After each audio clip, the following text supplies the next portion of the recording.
Matt Walsh's new documentary, What is a Woman, has made me transition from I don't really care about this at all to hey, something really creepy's going on here.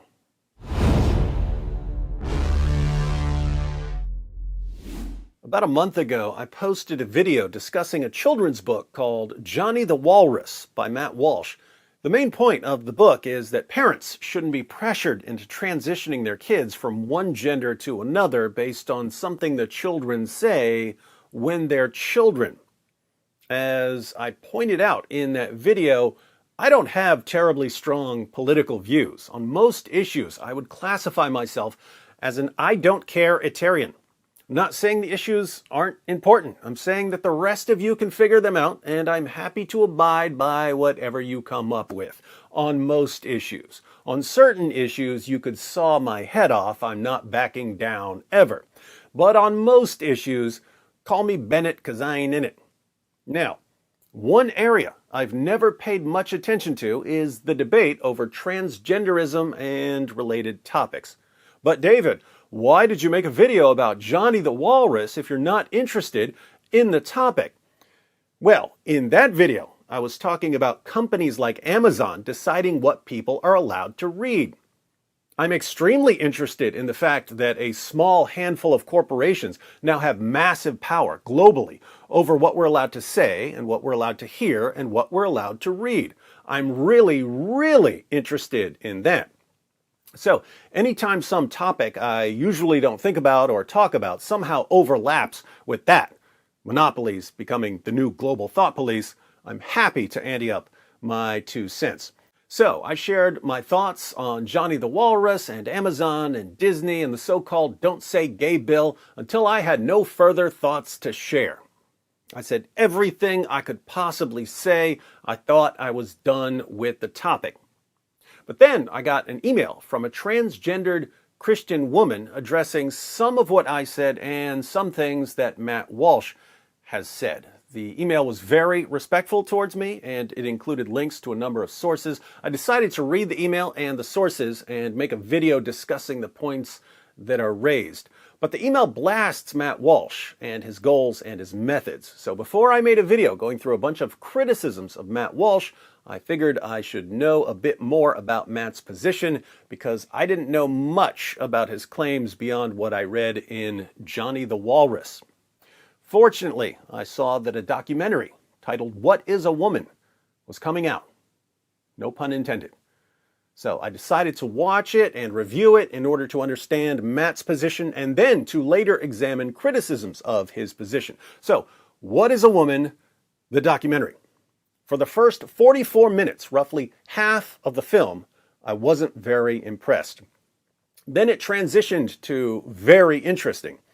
Then it transitioned again to very disturbing. Speaking of transitioning, before I review Matt's documentary, let me transition to a product everyone should be using. If you watch my videos, you're probably on the internet quite a bit, like me. And like me until recently, you may be pretty stupid about internet security. There are people and companies who are constantly trying to steal your data, your personal information, your passwords. There are companies that are tracking what you do online so that they can sell that information to the highest bidder. When you go online, you need a VPN, a virtual private network. So click on the link in the description box and get a subscription to Atlas VPN. It's what I use. Atlas VPN is the best VPN deal on the market. Developed by top cybersecurity experts and IT engineers, it sends all of your internet traffic through an encryption tunnel. It hides your IP address, even if you're using public Wi-Fi. It blocks malicious links, ads, and trackers. It monitors data breaches and warns you if your personal information or passwords have been compromised. In other words, it keeps you safe from bad people who want to steal your stuff. If you sign up now, you can be fully protected for just $1.99 per month. That covers all of your devices with one subscription. So, click the link in the description box, download the app, get a subscription, and turn it on. Going from horribly exposed to extremely safe will only take you a couple of minutes, so get Atlas VPN and practice safe surfing. While you're surfing, you may come across a documentary. What is a woman? I don't know if I'm supposed to give spoiler alerts for a documentary, but too bad you're not getting any. I mentioned that I wasn't very impressed with the first half of the film, and that's because the first half of the film was pretty much exactly what I was expecting. Based on the little bit I know about Matt Walsh, I was expecting him to interview therapists, professors, doctors, and to ask them, what is a woman, and to make them look stupid when they can't answer. And there was a lot of that during the first half of the film. Some of the people Matt was interviewing were very nice, very friendly, and even though Matt was usually careful and respectful in the way he was asking questions, you could tell that he ultimately wanted to make them look stupid. And if you think someone has an incoherent position, that's one way to do things. You show that even the experts can't answer simple questions because they have an incoherent position. And if the position that's being imposed on students and professionals right now is incoherent, that needs to be pointed out. A huge part of this debate is about language. One side is saying something like, hey, there are words like woman that have been used in a certain way for a very long time, but you all need to change the meanings of these kinds of words. And the other side says, well, what are the new meanings? What's the meaning of the word woman that we're supposed to use now? And the response seems to be, we don't know. We don't know what these words mean anymore. But the entire world needs to abandon the way they use these words and adopt our way of using these words, even though we sound like we don't know what we're talking about. To a novice like myself, the idea of telling the entire world to change the way they speak and write and think, when you can't even tell them what they're supposed to be changing to, seems a bit odd. So, when I said that I wasn't very impressed with the first half of the documentary, I didn't mean that Matt wasn't covering anything important. I only meant that it was exactly what I was expecting.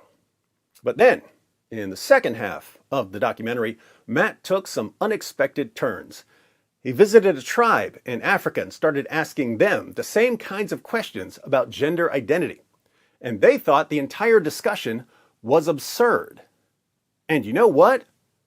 They weren't at all tolerant of the gender identity issues Matt was explaining to them. This raises a question. We're told here in the West that if you have a traditional view of gender, if you're not willing to accept the new rules and the new language, you're an evil bigot and a hate monger. But a lot of people in different parts of the world are not going to accept the new rules and the new language. So, are they evil bigots and hate mongers? Have Americans and Europeans turned out to be the good guys because we're far more tolerant of these ideas in America and Europe? In other words, would trans activists say that Americans are morally superior to, say, an African tribe, at least on this issue? I'm asking because I always hear that we're the worst people in the world. So, I found Matt's trip to Africa fascinating. But when he got back from Africa, that's when I started hearing about a bunch of stuff I didn't know about. I didn't know about people like Alfred Kinsey and John Money and their theories and their experiments and how their views and methods came to dominate so much of our thinking in the West. I didn't know that every child who decides to transition generates, on average, $1.3 million for pharmaceutical companies. Now, that's the sort of thing that could change my perspective on all of this. A few years ago, when the biggest companies in the world started tripping over each other in their efforts to show how pro all things LGBTQ they were, I thought they were just trying to avoid a potential blowback from the woke mob. But if pushing gender ideology on children is just an easy way to get more of them to transition, and getting kids to transition puts billions and billions of dollars into the bank accounts of the biggest companies in the world, that would seem a bit more diabolical, wouldn't it? Keep in mind, I do not know what I'm talking about yet. Apart from some brief research on Alfred Kinsey and John Money, I have not studied the claims made in What is a Woman? I will take a closer look at those claims, and I will be examining responses to those claims. But if it turns out that massive corporations are using their influence to convince a generation of young people to transition in order to make endless chunks of money, well, let's just say they will have earned my attention. Whatever side of these issues you're on, I encourage you to watch What is a Woman? It's a very good introduction to the debate. If you can confirm claims made in the film, please share any information you have in the comments section. And if you can disconfirm claims made in the film, be sure to share that as well. If you'd like to watch the film, you can do that at the Daily Wire. The link is in the description box. Check it out and let me know what you think.